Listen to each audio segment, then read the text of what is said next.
los acontecimientos de la persona y nos da una amplia información para poder llevarnos a Jesucristo. Y él dice que él también a través de las investigaciones lo tomó de los que él dice que él no fue enseñado, ¿sí?, por los que no vieron, sino por los que vieron a Jesucristo. Dice, tal como nos lo enseñaron los que desde el principio lo vieron con sus ojos. ¿De quién está hablando? Lucas, ¿sí? Desde el principio lo vieron con sus ojos y fueron ministros de la palabra. Ministros de la palabra. Lucas nos dice, sí, que los relatos anteriores de la vida de Jesús se basaron en las palabras de aquellos que vieron con sus ojos. Todos los testigos, como vuelvo a repetir, hasta el año 54 todavía habían testigos. Por eso Pablo dice, si quieren preguntarle, pregúntale, porque muchos viven aún, cuando le escribe a los corintios, ¿sí? Así que vemos nosotros aquí los ministros, dice. Por ejemplo, Mateo fue ministro de la palabra. Jesucristo sembró la semilla en Lucas, sembró la semilla en los apóstoles, en Juan, sembró la semilla en Felipe, sembró la semilla en Andrés, sembró la semilla nuestro Señor Jesucristo en Tomás, en todos sus apóstoles. Ellos sí fueron ministros. Y la palabra ministro significa que esos ministros son personas autorizadas, mis hermanos, por Jesucristo para enseñar, para predicar. Personas autorizadas. O sea, estaban los ministros bajo la autoridad de un Jesucristo resucitado que había vuelto a la gloria. Sí, ellos eran servidores. Ellos eran servidores, los ministros, alguien que sirve. Así que nosotros, todos, toda la iglesia, somos ministros porque servimos a nuestro Señor Jesucristo. Y ese servicio es de anunciar, mis hermanos, por la cual Él puso su vida para consumar una salvación, para poder preparar morada en la casa del Padre. Y eso es lo que Él quiere que su iglesia anuncie. Así que aquí vemos nosotros que indudablemente los ministros eran los apóstoles, los que estaban con Jesús desde el principio. Por eso Él lo dice tal como nos lo enseñaron los que desde el principio lo vieron con sus ojos y fueron ministros de la palabra. Aquel ministro que estaba bajo la autoridad de Jesucristo cuando vino el poder del Espíritu Santo y fueron investidos del poder de lo alto. Y Pedro predicó a una multitud. Ustedes lo crucificaron. Ese fue su mensaje principal cuando se paró delante de la multitud. Fue sepultado, pero no lo retuvo el sepulcro. El poder del Espíritu Santo hizo su obra en las personas que estaban oyendo. Y ellos dijeron, entonces, ¿qué hacemos, Pedro? Nuestro pecado ya fue expuesto. El Espíritu Santo ya nos iluminó. ¿Qué hacemos? Pedro le dice, arrepentíos y convertíos para que vuestros pecados sean perdonados y vuestros pecados sean borrados. Y 3,000 se convirtieron en ese tiempo en la primer predicación del Espíritu Santo a través del apóstol Pedro. Ministro es aquel que está bajo la autoridad de otro más alto que él. En este caso, bajo la autoridad de nuestro Señor Jesucristo. Desde el principio, los que lo vieron fueron ellos. Indudablemente, se pueden incluir a personas también en donde investigó y tomó información Lucas, el médico amado, quizás hasta la propia María, quien probablemente Lucas lo entrevistó en su investigación de esa historia de la vida de nuestro Señor Jesucristo. Así que Lucas, como científico y como hombre de ciencia, para poder escribir más adelante esa obra gloriosa del trono hacia el pesebre, y para darle un mayor conocimiento y entendimiento primeramente al excelentísimo Teófilo, porque a él le escribe y él le dice cuál es la razón de la escritura de su relato de Lucas. Él le dice cuál es la razón en el versículo 3 y el versículo 4. Versículo 3 dice: me ha parecido también a mí, después de haber investigado con diligencia, con mucho cuidado, sí, como dicen algunos, con lupa, detalladamente, escudriñándolo, sí, inquiriendo, como se dice comúnmente. Me ha parecido a mí también, después de haber investigado con diligencia todas las cosas desde su origen, escribírtelas por orden. Me ha parecido a mí, dice Lucas, la razón de esta escritura, Teófilo, dice aquí, me ha parecido a mí. Yo no lo vi, sino de los que vieron con sus propios ojos los eventos del comienzo del ministerio de Jesucristo. Nosotros ya sabemos quienes estaban alrededor de nuestro Señor Jesucristo. Sabemos que estaba Juan, el mensajero, que iba a ser enviado para presentar al Mesías a Israel y para hacer volver el corazón de los hijos a los padres y el corazón de los padres a los hijos, lleno del Espíritu Santo, para predicar el arrepentimiento. Así que aquí vemos nosotros que Lucas se puso en la misma línea como otros que ya habían escrito sus relatos de la vida de Jesucristo, como Mateo, como Marco, vuelvo a repetir. Así que el propósito de las escrituras, ¿cuál es? ¿Cuál era el propósito de esa investigación diligente de los acontecimientos? Era para tener un perfecto entendimiento. Ese era el propósito, el interés de Lucas. Mira cómo lo dice allí en el versículo 3.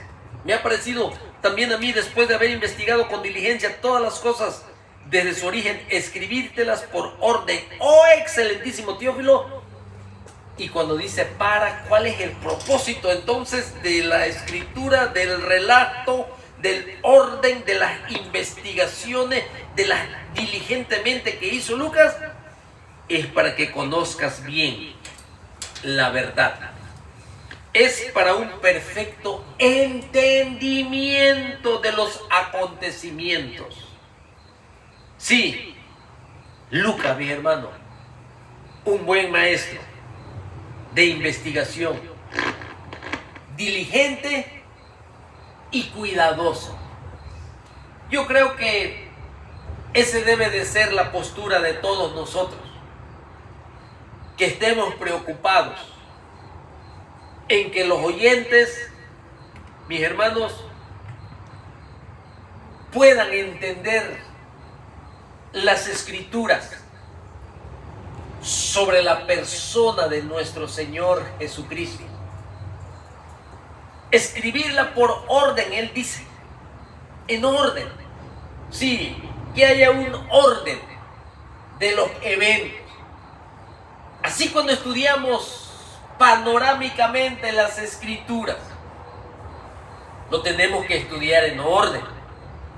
Aquí Lucas está preocupado para que haya en las escrituras un orden, con el propósito de que haya un buen entendimiento.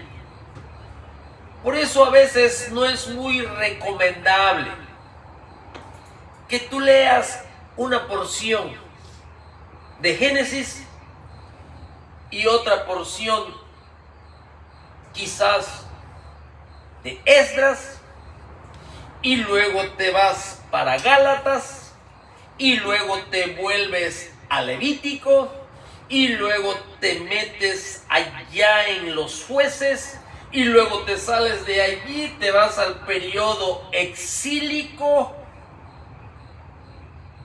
y hay un desorden en tu estudio. Por eso es recomendable leer la Biblia en orden, de acuerdo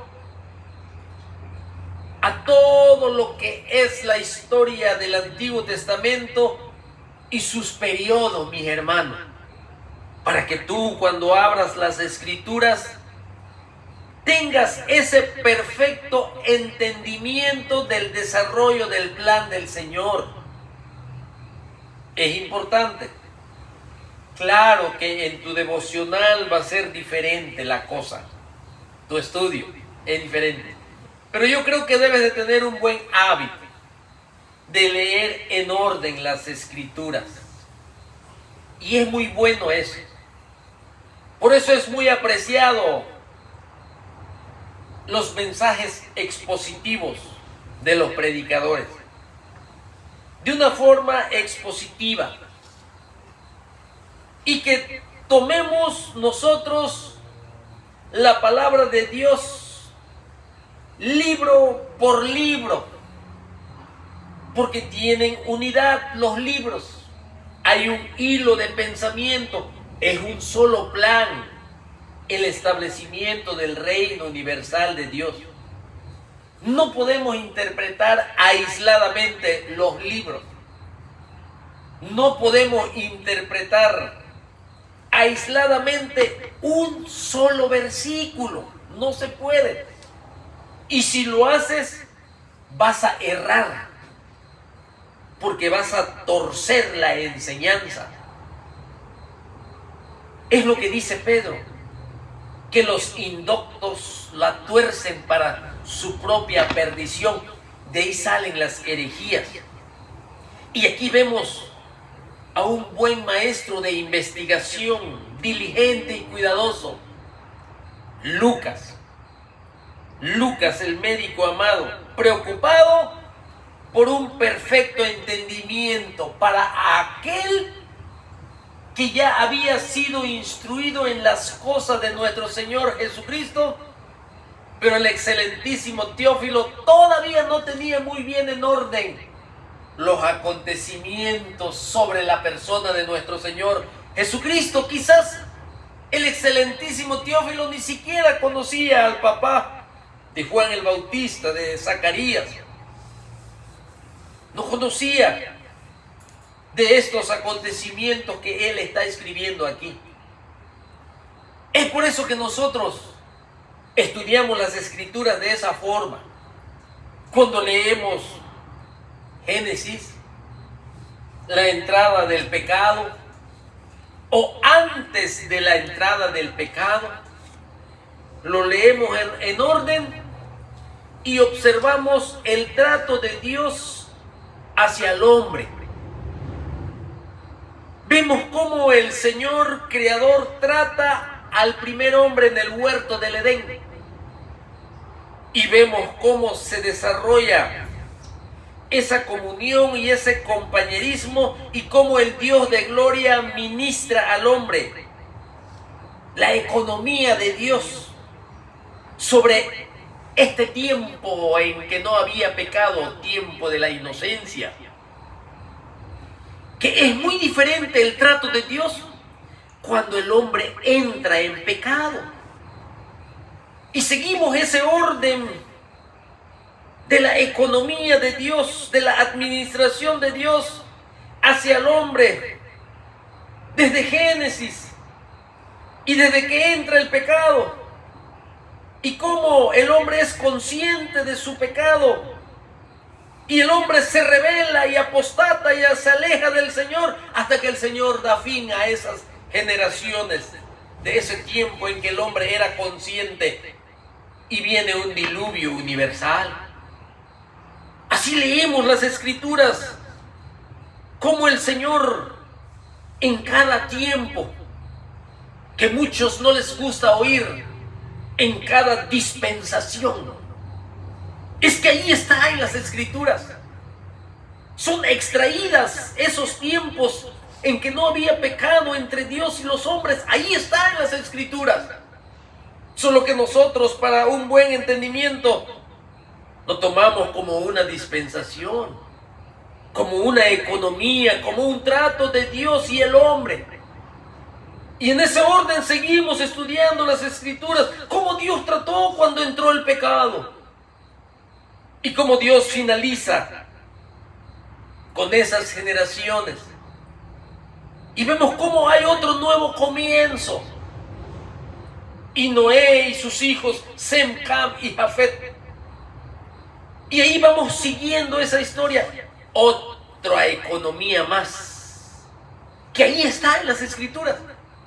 Y podemos ver que ahora el Señor ya no trata con toda la humanidad, sino que a partir del capítulo 12, ahora trata con un solo hombre, con Abraham. Y más adelante con Isaac, y más adelante con Jacob. Y seguimos viendo cómo del capítulo 12 al capítulo 50, el Señor, su trato con el hombre, su economía hacia el hombre, ahora es diferente.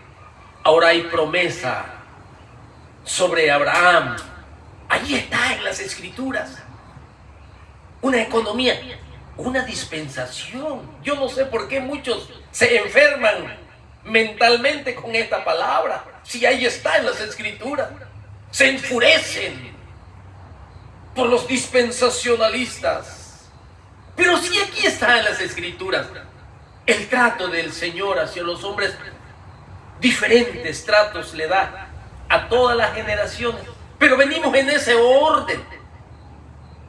Cómo se llega a formar el pueblo de Israel y cómo Dios cambia el trato, su administración allá en el monte Sinaí. ¿O acaso no está hecho en las escrituras? ¿No está escrito eso? Un pacto condicional con un pueblo llamado Israel. Las promesas cumplidas. Allí están en las escrituras. Y seguimos viendo el trato del Señor, su administración, hasta que termina este tiempo de la ley. Y entra nuestro Señor Jesucristo, lo que Lucas aquí está enseñando, el Espíritu Santo del Señor, donde va a entrar otra nueva economía, sí, otra nueva economía, otro nuevo pacto. Ahí está en las escrituras. Cristo Jesús, cuando celebró la cena, dice: haced memoria de mí. Este es la sangre del nuevo pacto que le prometió a Israel. Pero tenía mira a través de la promesa que le hace Abraham, que también allí serían benditas las familias de toda la tierra.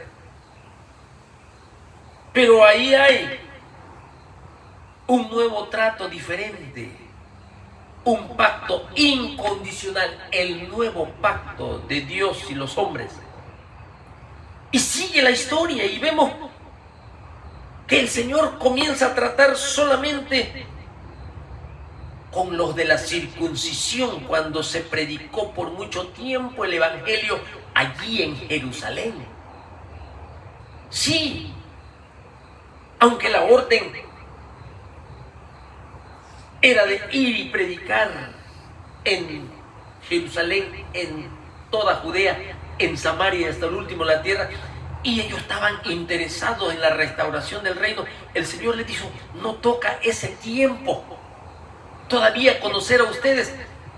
Y a ti que no te gusta oír la palabra dispensación, te lo voy a decir, no toca a ustedes conocer esa dispensación todavía. Por lo pronto vayan y prediquen el Evangelio, la dispensación de la gracia, la dispensación de la iglesia, la obra de que el Espíritu Santo hará hasta la venida de nuestro Señor Jesucristo. Así, en ese orden venimos de las Escrituras, y no aisladamente. Traemos un orden de los periodos, panorámicamente leyendo las Escrituras, desarrollándose el plan de Dios que desde el Antiguo Testamento se viene manifestando, y también hacia el futuro. Hay un plan que tiene el Señor. Sí. Así que Lucas aquí explica la razón por la cual él pone en orden las cosas. Y era para que conozca bien la verdad. Sí, ¿y sabe para qué? Para un perfecto entendimiento. A veces no hay un perfecto entendimiento porque no hay un orden sobre la verdad. Por eso, el Espíritu Santo no se puede equivocar. El discernimiento de las Escrituras lo da el Espíritu Santo, como dijo Pablo, que las Escrituras se tienen que interpretar espiritualmente. ¿Y por qué tanto desorden? ¿Por qué tanto argumentos? ¿Por qué tanta guerra? Mayormente guerra escatológica. Nadie quiere hablar del perdón, nadie habla de la salvación, nadie, solamente de que yo tengo la verdad. Aquí vemos claramente la intención del Espíritu Santo que le pone a Lucas de conocer la verdad sobre nuestro Señor Jesucristo, a aquel que comenzó a ser discípulo, el excelentísimo Teófilo. Ahora es necesario, oh excelentísimo Teófilo, esta investigación que yo estoy haciendo diligentemente, con mucho cuidado. Yo no estoy tomando una sola porción de la historia. Yo no estoy tomando solamente un versículo bíblico. Yo no estoy tomando nada más un capítulo como muchos lo hacen, sino que estoy investigando ampliamente desde el principio. Desde el principio. Hasta que Cristo murió y resucitó y se fue a la gloria. Y aún así todavía me voy al libro de los Hechos, dice Lucas. Bueno, no lo dice así, pero sí está escrito por él, el libro de los Hechos. Por eso era la razón de estas escrituras en orden, investigación con diligencia, dentro de la palabra de Dios, dentro de los acontecimientos, mirando históricamente el panorama. Todo se toma en cuenta. No solo una porción de las escrituras o de hechos históricos. No, aquí está claro. Escribirla por orden. Sí. Así que este es el tercer relato, porque tal parece que Mateo y Marcos ya estaba. Así que este evangelio de Lucas es el evangelio más completo y documenta la historia de Jesucristo hasta el final, desde su padre Zacarías, desde el anuncio de Juan el Bautista, su ministerio, todo lo que sucedió en la vida de Jesucristo y hasta su ascensión. Ese es un panorama histórico, hermanos. Y aquí vemos que este evangelio es hermoso. Es hermoso, es un evangelio más universal, porque abarca más que cualquier otro evangelio.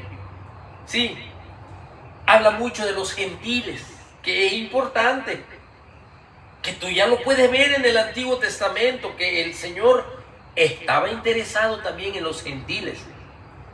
Israel era puesto como testigo. Él le dijo, vosotros sois mis testigos. Y todas las leyes y el templo y su habitación allí en medio de su pueblo era para testimonio a las naciones. Dios estaba preocupado también por los gentiles, por las naciones. El Señor ofreció también perdón y salvación. El Señor dio testimonio también al tiempo de los cananeos, al tiempo de Sodoma y Gomorra, a los tiempos de Noé, a todos el Señor dio testimonio.